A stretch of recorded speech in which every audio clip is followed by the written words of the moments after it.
bbc.gahuza.com.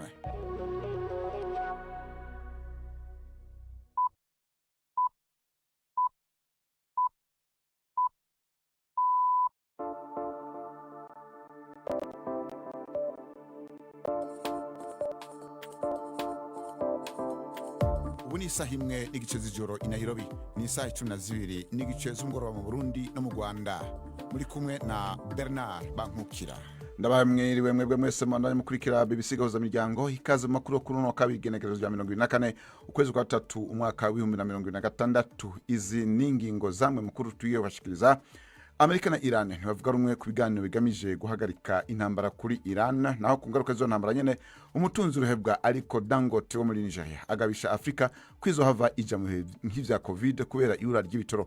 Mbega kakarere koko gakwiye kuvyifata ngo gute? Ntekereza ko n'abayobozi aricyo baba bashinzwe kuvuga ngo bashaka undi muti watuma abaturage babo badahungabana cyane, naho kuzamuka kw'ibiciro ibyo byago byo birahari. Tugufite kandi n'urunana amakuru ahagarariwe na Anne-Marie Niwemiza. Idonido jana makuru mu kanya nyuma y'amakuru avugwa hirya no hino kwisi mushikirizwa na Latifa Mutesi. Ibinyamakuru byo muri Iran biravuga ko ibitero byagabwe na Israel ifatanyije na Leta Zunze Ubumwe za Amerika byibasiye inganda ebyiri zitunganya gaze ndetse n'umuyoboro uyitwara. Bongeyeho ko ibi byakozwe nyuma y'amasaha make President Donald Trump atangaje ko agiye guhagarika by'agateganyo ibitero ku bikorwa remezo by'ingufu.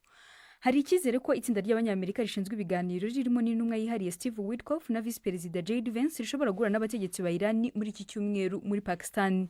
BBC ivuga ko Steve Witkoff yavuze ko yamaze kuganira na Minisitiri w'Ububanyi n'Amahanga wa Iran n'ubwo Iran yo ikomeje guhakana ko hari ibiganiro biri kuba. White House yatangaje ko gahunda z'ibi biganiro zitarafata umurongo uhamye, mu gihe umuvugizi wa Minisitiri w'Ububanyi n'Amahanga ya Pakistan yabwiye BBC ko igihugu cye kiteguye kwakira ibyo biganiro mu gihe impande zombi zabyifuza.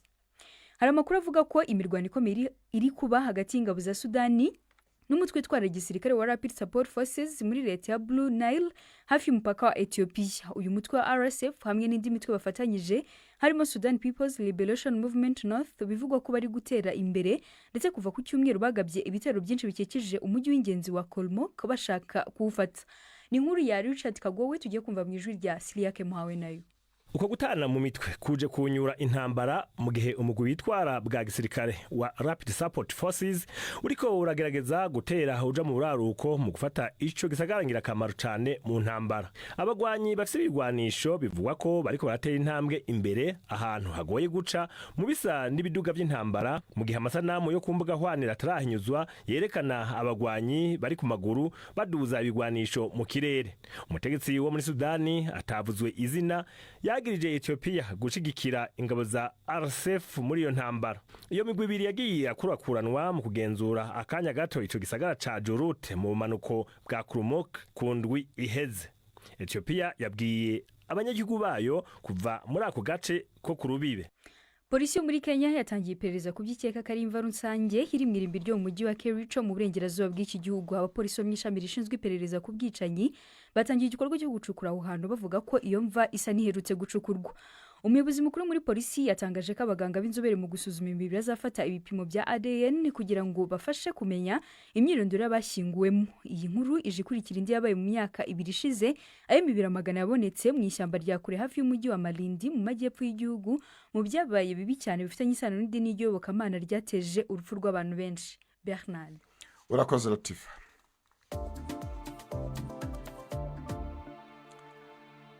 Aya makuru tuhere mu seruko bwo hagati. Imwe mu nkuru ziriko ziravugwa cyane kwisi no kuvuguruzanya hagati ya Leta Zunze Ubumwe za Amerika na Iran ku biganiro byo kurangiza intambara imaze iminsi ibica bigacika mu seruko bwo hagati nyene, mu gihe President Donald Trump wa Amerika yatangaje ejo kuwa mbere ko baganiriye na Iran kandi ko bumvikanye ku ngingo zitari nke ziganisha ku mahoro. Inyuma y'amasaha make Iran yaciye ivyanira kure, aho yavuze ko ivyo Amerika ishikiriza ari inyuma.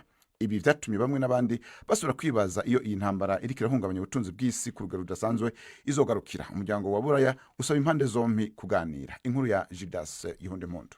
Byose byatanguye mu mpera z'indwi heze igihe Perezida wa Leta Zunze Ubumwe za Amerika Donald Trump yatangaza ko ahaye Iran amasaha 48 kugira ibe yuguriye umuhora wa Hormuz usanzwe ucamwe ibice 20% by'igitoro gikoreshwa ku isi.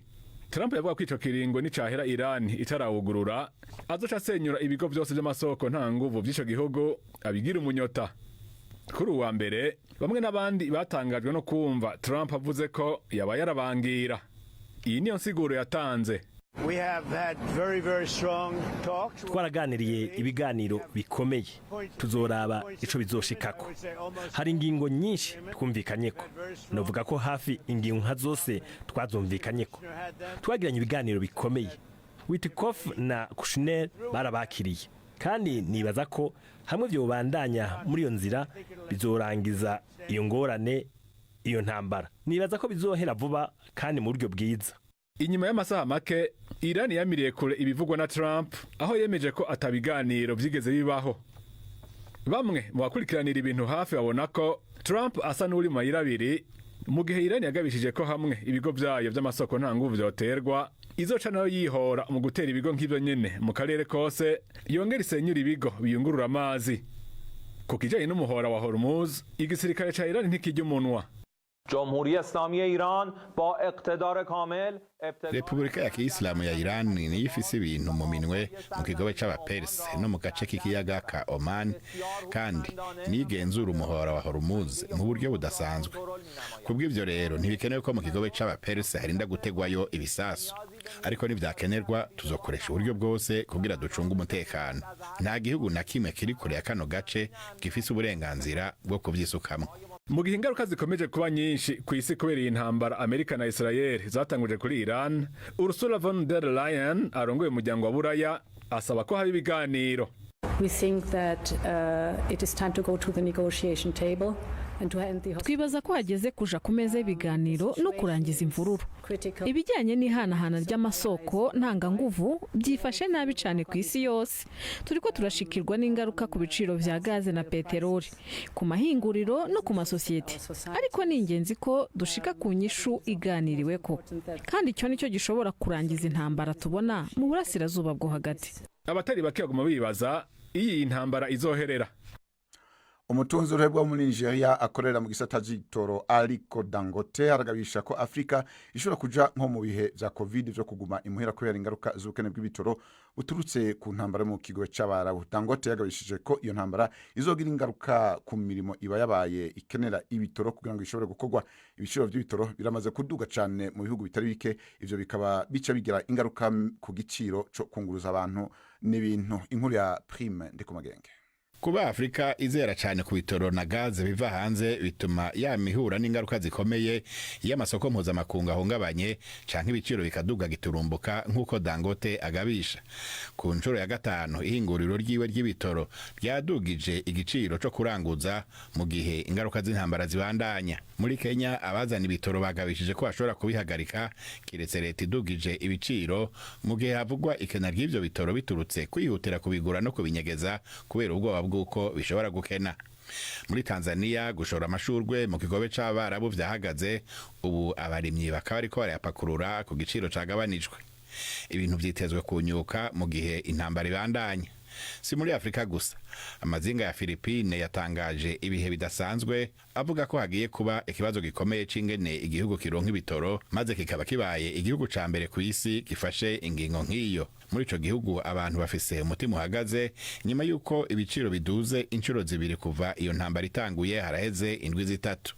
Philippine isanzwe ivana mu kigobe c'abarabu 98% vy'ibitoro ikoresha. Umushikiranganje ajejwe amasoko ntanganguvu muri ico gihugu yavuze muri iyi ndwi ko igihugu gisigaranye ibitoro vyo kimaza iminsi 45 hamwe vyo bandanya gukoreshwa uko bisanzwe. Ibihe bidasanzwe biha leta ububasha bwo gutanga ku rugero ibitoro, ivyo kurya hamwe n'imiti. Ningingo imara umwaka kiretse igihe cayo congewe canke ikavanwaho n'umukuru w'igihugu.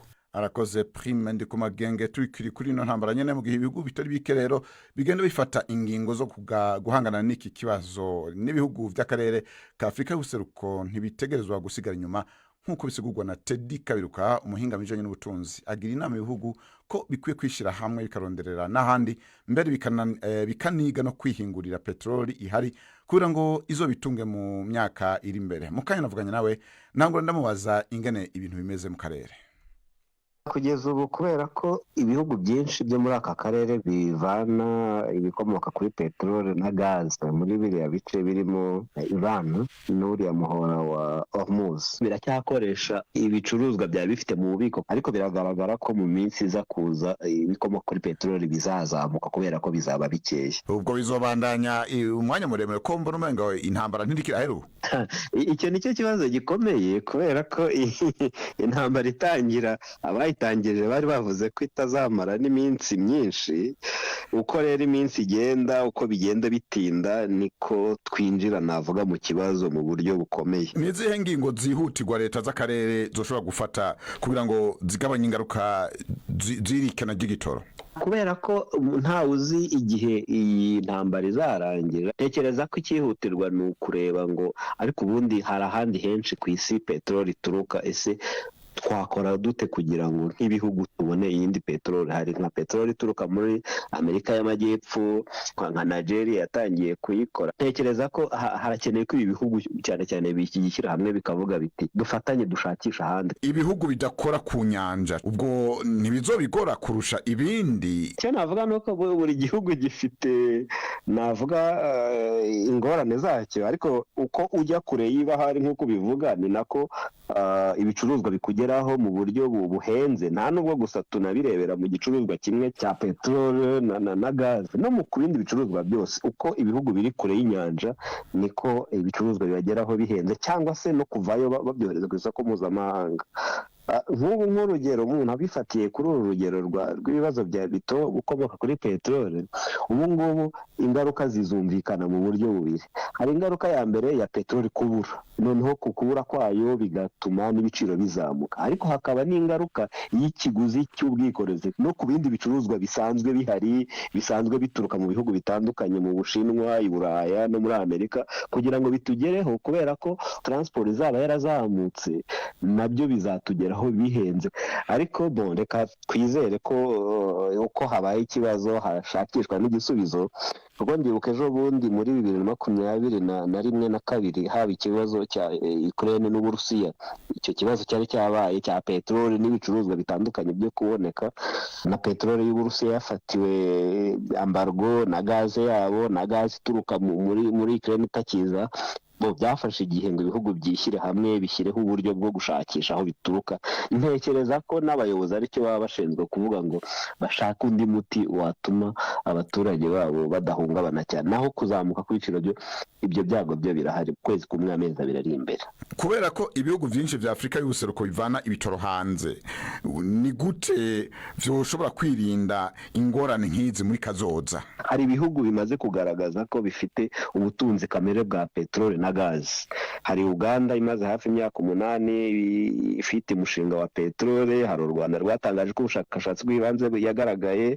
Hari Sudan ifite peteroli ihagije inayohereza hanze idatunganyije. Nka East Africa ntekereza ko dufite amahirwe y'uko ibihugu byakwishyira hamwe bikaba byatunganya peteroli ihari, ikaba yadutunga mu myaka iri imbere. Ntituzakomeze gutegereza peteroli izagituruka mu bihugu bya kure. Rero yari Chedika Beruka. Tugaruke mu karere k'ibiyaga binini. Wahoza n'umukuru w'igihugu cya Repubulika ya Demokarasi ya Kongo Joseph Kabila yongeye kunegura bikomeye ubutegetsi bw'iki gihugu. Joseph Kabila asaba ko haba ibiganiro byihuta mu ntumbero yo kugarukana amahoro mu mutekano bandanya uhungana mu gihugu. Ni inkuru dushikirizwa na Benjamin Yakwizerwa. Mu kiganiro yagiranye n'ikinyamakuru cyo mu Bubiligi, Kabila yavuze ko Perezida Felix Tshisekedi ari gashoza ntambara ndetse anamushinja guhonyora itegeko nshinga ry'igihugu. Ibi bije mu gihe hari ubukangurambaga buri gukorwa n'abashyigikiye ubutegetsi hagamijwe ko itegeko nshinga ryahindurwa kugira ngo Perezida Tshisekedi ashobore kwiyamamariza manda ya gatatu. Kabila wari mu mujyi wa Goma ugenzurwa n'umutwe wa M23 yahamagariye abaturage kwamagana uwo mugambi, avuga ko ushobora guteza ibibazo bikomeye mu gihugu. Kabila wayoboye Repubulika ya Demokarasi ya Kongo imyaka 18 yanongeye gusaba ibiganiro by'amahoro, avuga ko bikenewe mu gukumira ko igihugu cyagera ku rwego rw'ibibazo bikomeye nk'ibyabaye muri Sudani.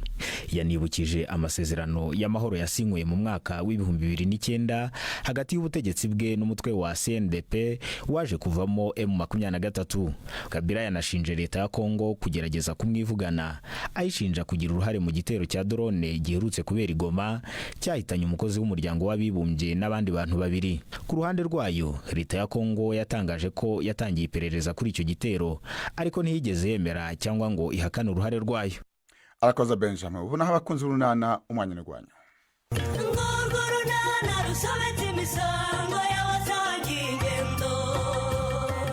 Nyirabazungu akanyamuneza ni kose nyuma yo kumenya ko Norina atwite. Hagati y'abanonsi yatarahize amenya ukuri ku mpuha Sorina yaramaze iminsi akwirakwiza. N'urunana. Niko Serufo ndakumva cyane utangiye kwisunga umunyene wese ukubwira cyagakozera ese nose ubundi urabona tudakoze ariko ntukagira ubunebwe Rufo haracyari kare rwose reka twongere dukubiteho nibura nk'isaha aha cyangwa uranga ko nta kare nkabona umwanya ujya kureba Nadine ariko sibyo ntukabigarure ibintu ko byarangiye urabishaka hiki akoresha ubundi warantangaje nose nge ntabwo nari nzi ko nawe ufuha bigeze hariya buri uza kubimbwira ntago mba narikanze ibihuha pe ubwo sinari kukubwira iki nose wari kumbwira ko uri gufasha Nadine gutegura umushinga ukanyibutsa ko ushobora kujya kumusura kenshi kugira ngo nimba bonana sinzagira ikibazo ese ibyo si bisanzwe ku bantu bose bakeneye ubufasha bwanjye simbo baha nose ahubwo kubanza kwisobanura nibyo byari kuba bigaragaje ko harimo akantu kadasanzwe hagati yanjye na Nadine.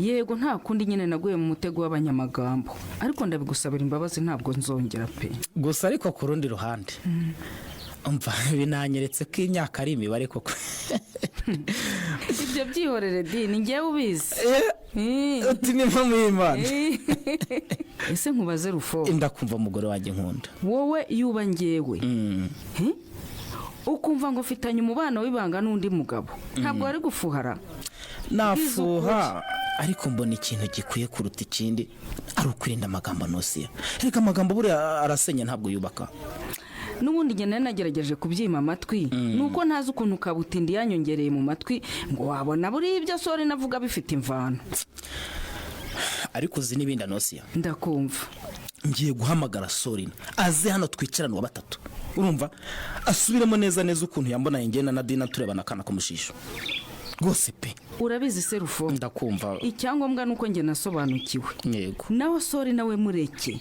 urumva kuko kumuhamagara twaba tugiye mu mazimwe kandi we niyo yikunda akunda amazimwe kube arayakunda cyane urumva rero twaba tugiye kumugirira neza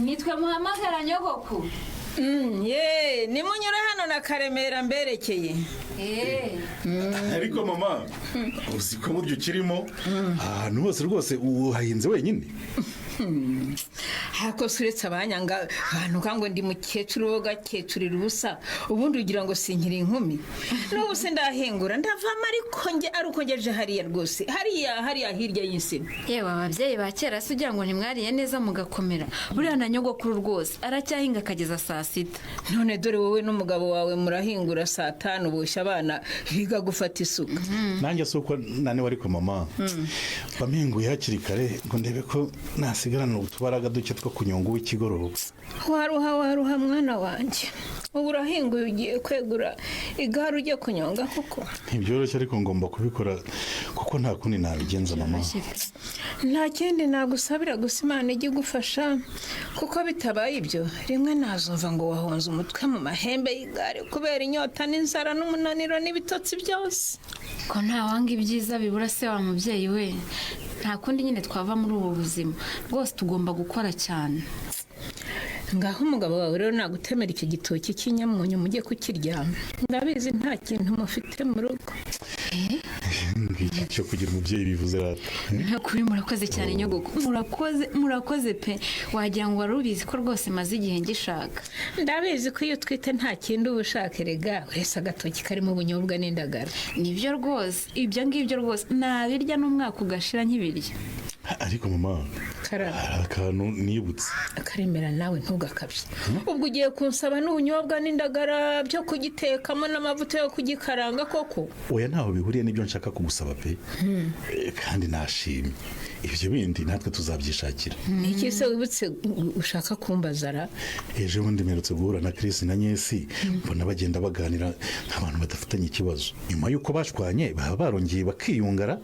Yewe simbizi nzabazara ngo udanumve niba hari gahunda rwose irimo, ariko se Karemera ntiwasanga wararebye nabo ukaba waritiranije Nyesi n'undi mukobwa. ariko mara mwiriwe yemwe. Yego mwiriwe.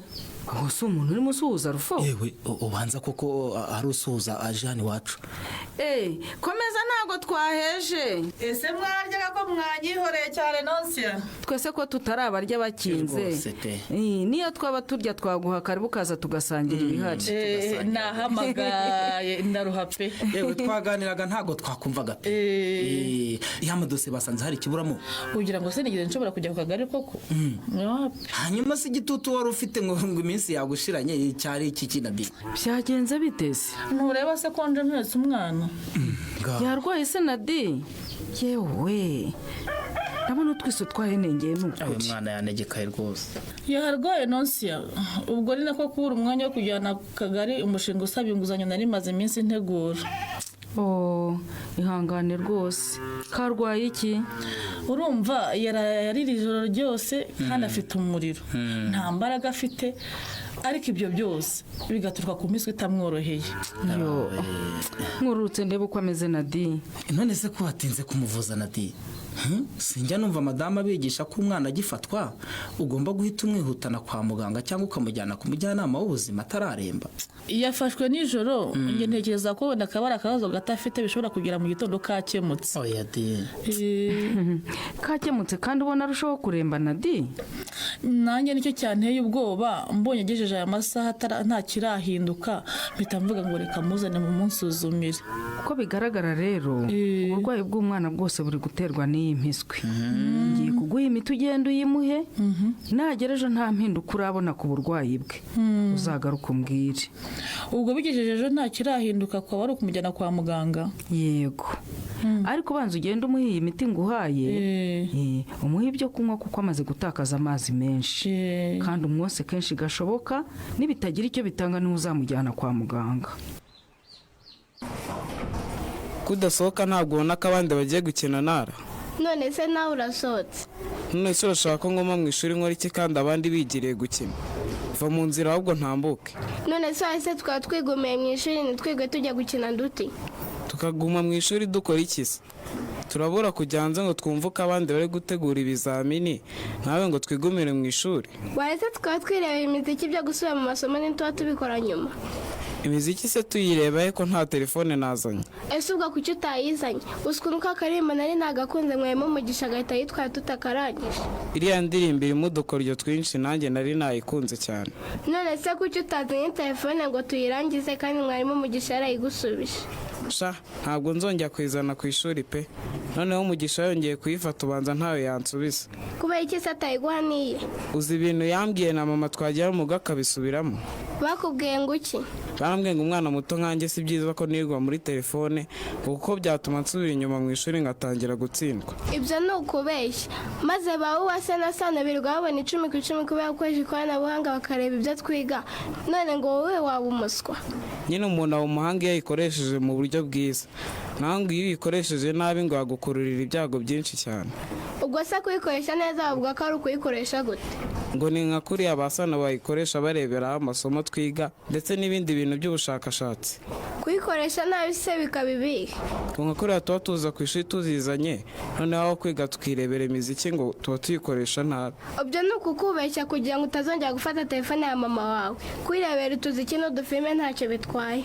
Ubwo rero nahise ninya, ntabwo nzongera kuyizana ku ishuri. Ubu ntabwo tuzongera kwirebera agafilme cyangwa uturirimbo? Ukereka nyuma y'amasomo uje kunsura mu rugo cyangwa tukaza guhurira ku iriba tukayireba? Ndaza kureba icyoroshye, ninsanga mu rugo n'amazi ahari turaza guhurira ku iriba tuyirebe. Ndashyira mu nzu urangwe kandi rwose warakoze.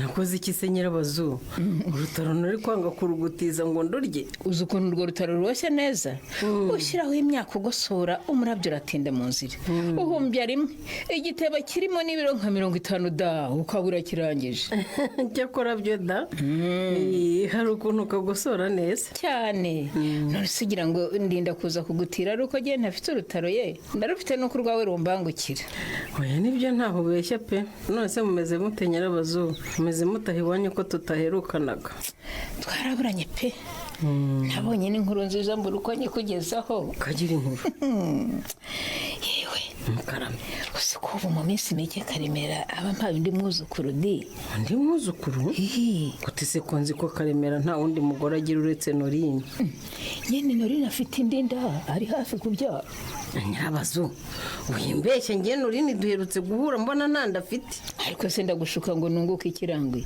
indi irimo nuko itaragaragara yewe ariko se nanone ku rundi ruhande ntumbwiye ngo nimvutse ngo ejo bundi arababyaye nyine iracyari nto ariko rata sina nto cyane ahubwo Norine buriya nawe n'umwana usa ubwenge ntabwo agenda agaramye mu nzira nk'aba bagore babasame batamenya ibyo barata n'ibyo bahisha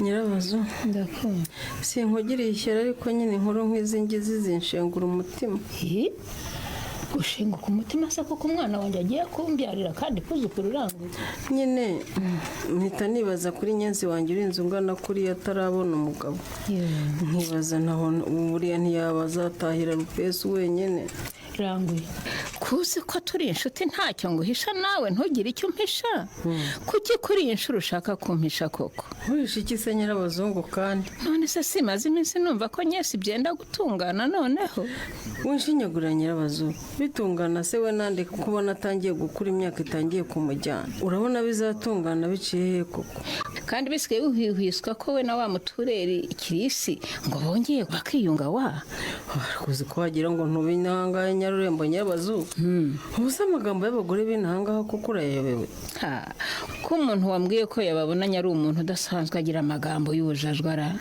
Nyirabazu ndakumva ncike amaguru nta kibyo bintu mbiziho pe uretse gusa niyo byaba byarabayeho ntabwo ngiye ibyo ngibyo nabishyigikira none se abana babaye ari bo biyunze ubwabo wabitambika arangwe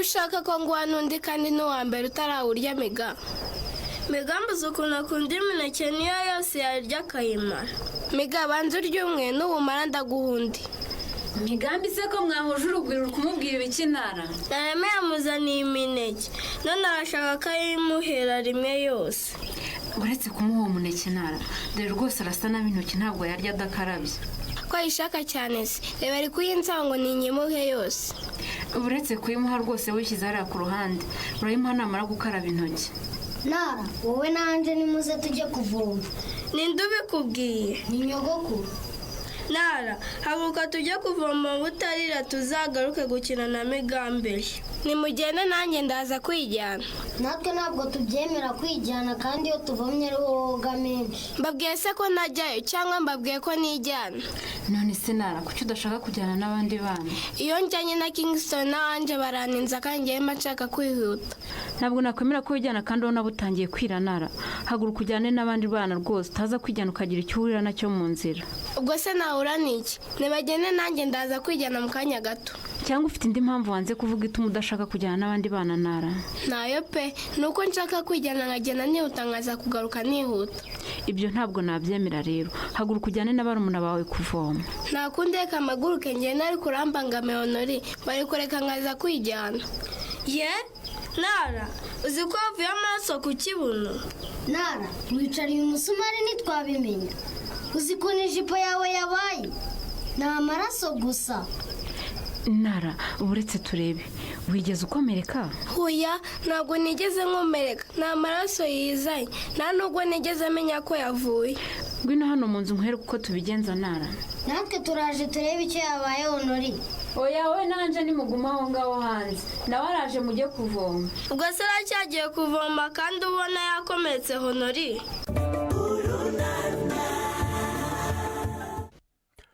ni kuri kino gikino runana turangirije ko amakuru yo kuri uno wa kabiri igenekerezo rya 24 z'ukwa gatatu umwaka w'2026. Aya makuru yarahagarariwe na Anne Marie niwe mwiza, mu buhinga bw'ivyuma yari Sharon Geruto. Kwizana ryabo bose bafashije kugira ngo aya makuru abashikire. Bernard Bankukira nkaba ndabashimiye, mugire umugoroba mwiza canke itondo ciza bivanye naho muherereye mu mpande zitandukanye z'isi.